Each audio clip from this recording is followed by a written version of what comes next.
I'm Jennifer Carter, and I'm going to speak a little quickly because it's how I talk. I'm not nervous. I do have anxiety, but today I don't. Last time, I gave a talk last summer in a park, and my admin at the time was this lovely 22-year-old man, and he gave me a folder full of stuff. This is weird. I don't have a folder full of stuff. I have notes I can't actually read. I use them as a crutch. I opened it up, and there were 4 maps to the bathroom.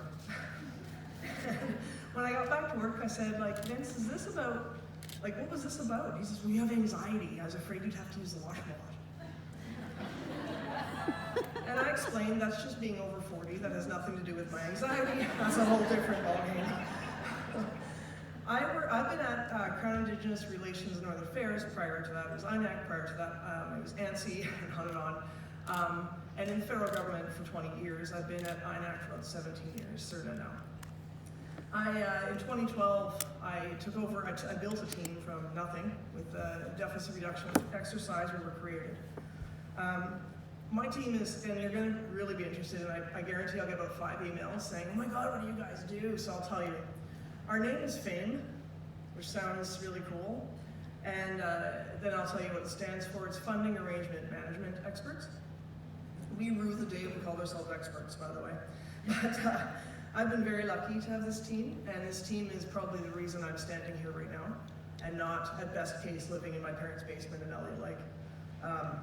Because I have cats, my dad's allergic to cats, and then we'd have to move Dad out, and it gets awkward after that. Mom gets upset. There's no one to read her news in the morning. It just gets weird. So I do skip a bit over back and forth, and that's just, I tell you that it's a method. It's not. It's just simply the way I talk. One of my old managers used to say, the inside of my head is like the outside of my head. It's all kind of like this. But apparently, according to my staff, I'm funnier when I'm like that, so you're in good hands? I don't know. So we'll see what I say today. It's always interesting.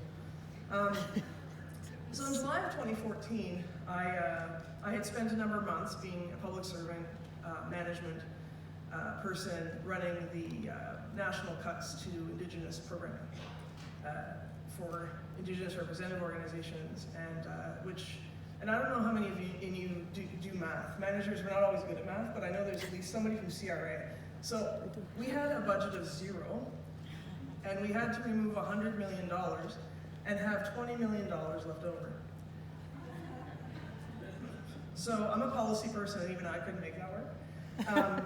But it was our job, and we did it well, and we instituted the cuts. But because we had a budget of 0, the cuts also included changes to education and water infrastructure for Indigenous communities. Some of my staff are Indigenous from these communities. It was a bit of a rough haul for many of us in this room, I know.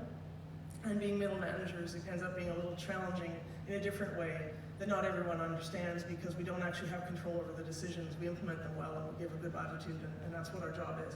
And we keep our team pumped up. That takes a toll. This is where I kind of skip a little bit. So I went off for 6 weeks, and I was off then for 2 years. Starting in July of 2014, when I stopped sleeping at all. I slept like none. I'd get up at 2 in the morning and I'd go to the gym because I was awake. May as well do that. If I did fall asleep, it was restless sleep and very hardcore nightmares. Most of which involved OC Transpo. At the time I didn't have a car, and so I was taking a lot of OC Transpo, and I was always late. And now I understand, now that I drive every day because I have anxiety and that's my excuse for paying too much for parking, I understand that nowadays, I think I was future thinking in my dreams. I don't think it was nightmares. I think I was like fortune telling what the future holds for OC Transpo, from what I understand. Anyway, I'd taken over a boardroom at work. I moved out of my cubicle into a boardroom, and I took my computer, and I hid out there pretty much for 10, 12, 15 hours a day, sometimes 20 hours a day. I didn't do a lot of work in there. I was trying, but between crying and then finding out I'm in pain because I forgot to eat and forgot to use the bathroom, luckily then I was in my 30s, so I wasn't in horrible pain. I wasn't, this is a little tough because he's not here in this room, and if he was, he'd get really mad at me, but I have one staff member who's been here with me for years. We've worked together for over a decade. And we're kind of like the work brother and sister.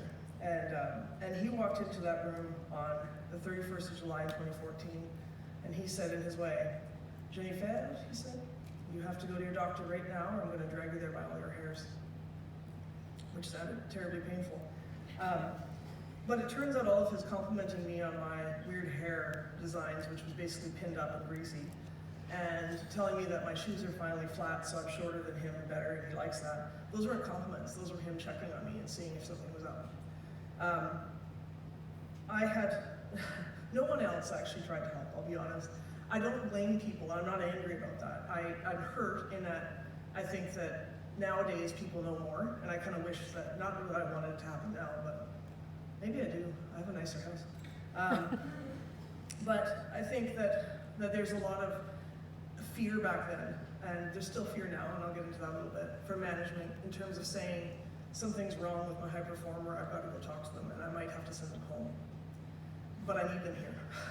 And I get it. If this manager was here, I'd give her a hug. I still am friends with her, I still connect with her from time to time. I don't have any negative things. I think she learned a lot, and I learned a lot.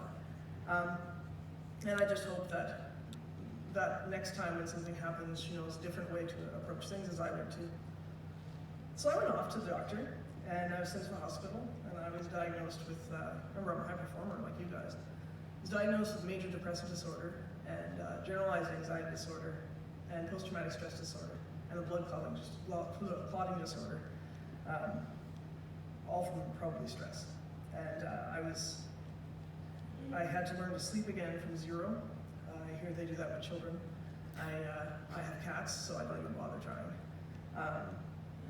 But I don't know how to explain it apart from this. This is the darkest that I'll get, I promise. When I first went off work, I finally had to admit that I couldn't sleep and I couldn't leave the house because I knew that I was going to die. Every time that I would leave the house, every time that I would sleep. And if it wasn't me, then something was going to happen to the cats. Something was going to happen to my parents. Something was going to happen to people. And the only way I could save the world was by being awake. And by staring, I don't know, at nothing. And talking to myself and probably drinking whiskey. Although I don't really remember most of that time. I had a real trouble taking on that diagnosis of post-traumatic stress disorder. I had been working hard and working too many hours and taking it away from my staff because one of them had a tough time going home, and another one had bought a house, and another one had 2 little kids, and I was like, okay, I don't have that. I can just stay at home and come to work, and I can do that. I'm good, I'm fine. It'll pass. But I was told at one point by a very wise doctor that PTSD can be from any type of trauma, whether it be you were actually in a war, you were a child, if something happened to you as a child or an adult, bad divorce, or a tough workplace. And a lot of it is also, you can also be very traumatic to yourself in a lot of cases, which I was. I had to learn, so I found help because I like to make sure I wasn't going to sit at home. Although when I got back